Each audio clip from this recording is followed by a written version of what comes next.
And it is championship time here for St. Joe's.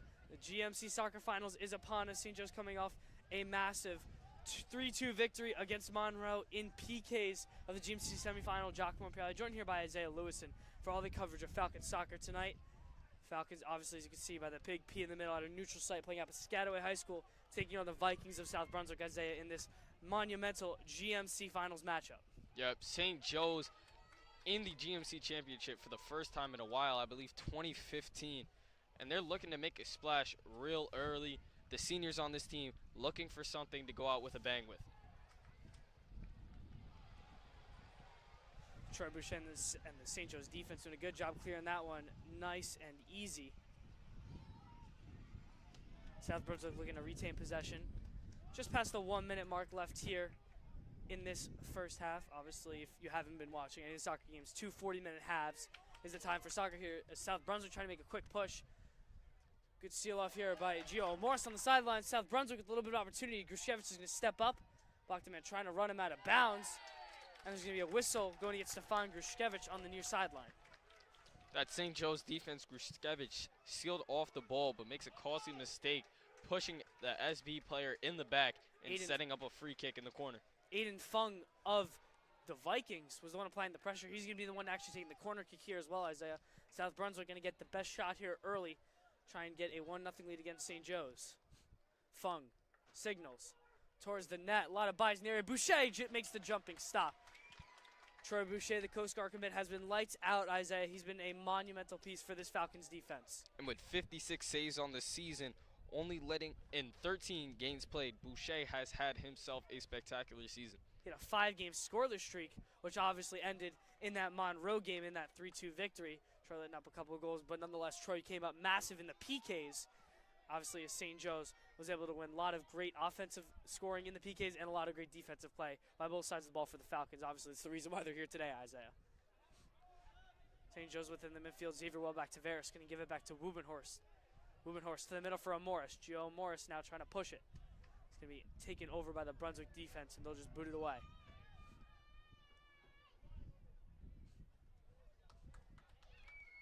Isaiah, as we have a little bit of a change of pace here, we can talk a little bit about the common matchup of these two.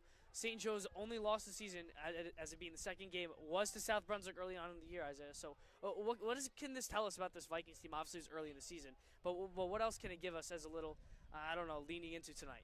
Well, I believe both of these teams have changed. St. Joe's in the better way, in my opinion. St. Joe's hasn't lost since that first game against South Brunswick. And South Brunswick went on a little bit of a decline later into the season. So coming into this game, I think St. Joe's is going to have a different type of mindset. They're looking for revenge going into this GMC final. Marianella and Tornaglu were both knotted up there in the middle of the field. Tornaglu wins the battle. South Brunswick's trying to push the pace now. This one's batted up right away by Wubenhorst. Good defense by the sophomore. Marianello now in there to break it up. Morris gets tripped up. That'll be a whistle going against South Brunswick. Gio Morris able to draw the whistle and the call there. And I think the physicality in this game might be one of the prime factors into winning this game. Right there, we saw Morris get pushed to the ground, but before, in the corner, Grushkevich shoving, I believe it was Aiden Chang to the ground, setting up a free kick. So that back-and-back, ticky-tacky type action is going to be exactly what I want to see by both teams, and it's just who can do it better. Quick shot on the net, turned aside by North Brunswick, and a sliding stop there. South Brunswick defense able to bear down.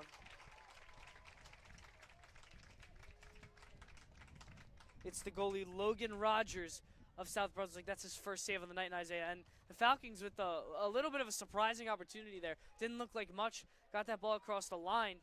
Able to get a shot on goal. But Rogers was right in the area. Well back to Varus. Able to knock this one. Makes a good move. Xavier well back to Varus. Almost got into the second line of defense for the Vikings, but just barely got it pried out of his feet.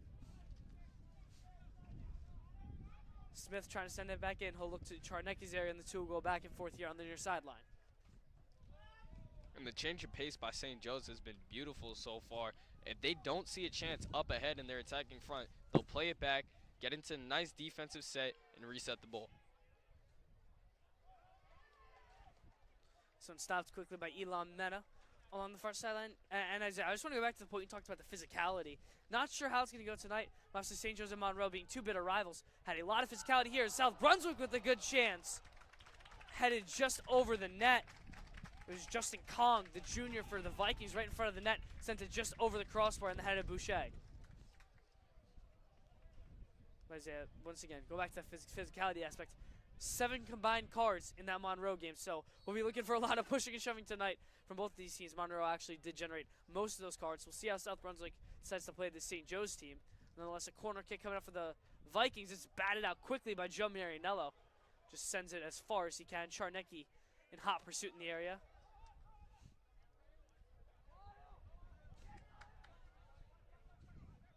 Be hauled in by the Vikings defense.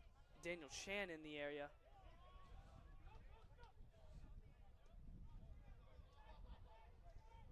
A little bit of just give and go with Ahil Sekander. Nothing yet moving crazy for either team, Isaiah. 33:45 left in this first half. And this is a little bit different than we had last game. I mean, it was action-packed, as you mentioned, physical. Felt like every team was so close to scoring a goal every 2 minutes. Hasn't been that way today, Isaiah.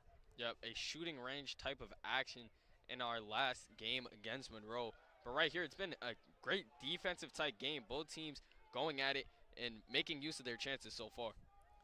Morris with a great set from Marianello. Tried to push the pace. It's going to end up at the feet of Enrique, who's going to give it back to Morris, being the point man. Joe Morris leaves it for Wubenhorst. Back to the other side. One touch into Morris. Morris trying to handle it.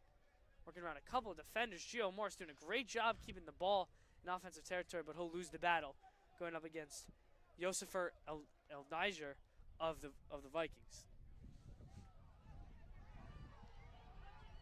Grushkevich with a good slide tackle there. Some great defense by the Falcons. Stefan Grushkevich using that physicality and no whistle called. That's a great play there by the senior. Straight ball by Grushkevich, getting right to it, getting a nice clean slide tackle and getting into the head to South Brunswick early. Man that took the time and found his man. He is Charnecki, trying to maneuver on that far sideline. Charnecki, little lead pass him in to Marianello, who gives it over. They'll just send it all the way back near the St. Joe's bench. 32:20 left in this first half. Let's get a couple of good opportunities there. Once again, Isaiah, Charnecki leading Marianello with some space, one man to beat. And those are the type of plays that, I mean, as we've seen early, those are the type of plays that either one of these teams is going to have to capitalize on. It's going to have to be that one man to beat. From what I've seen with these two defenses, this doesn't look like we're going to be getting a whole lot of empty shots right in front of the net. High kick being called there against the St. Joe's defense. South Brunswick will take over. And Giacomo, something you said a little bit ago, getting the offensive set, the defensive sets, and looking at our CDM, Giovanni Almores, he tweaked his ankle earlier in practice, earlier before the game, the warm-ups. He just got subbed out for Lucas Manriquez, so that's going to be something